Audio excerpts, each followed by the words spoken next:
কবরের প্রথম রাত কেমন হবে তা আমাদের প্রত্যেকটি মুসলমানের জানা উচিত। মানুষ মারা যাবার পর সর্বপ্রথম সে শুনতে পায় ইন্না লিল্লাহি ওয়া ইন্না ইলাইহির রাজিউন। তখন সে মনে করে এটি একটি দুঃস্বপ্ন, সে মরেনি, সে এখনো জীবিত রয়েছে। তাই সে তার পরিবারের লোকেদের বলতে থাকে, আমি মরিনি, আমি এখনো জীবিত রয়েছি। কিন্তু আফসোস, কেউ তার ডাক শুনতে পায় না।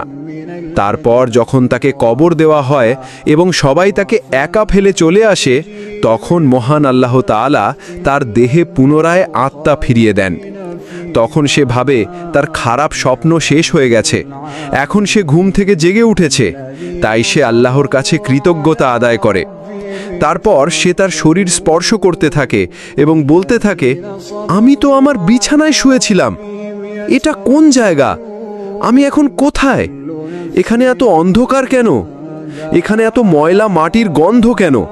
আর আমার জামা কাপড় কোথায়? আমি সাদা কাপড়ে মোড়ানো কেন? তখন তার আর বুঝতে বাকি থাকে না যে সে সত্যিই মারা গেছে।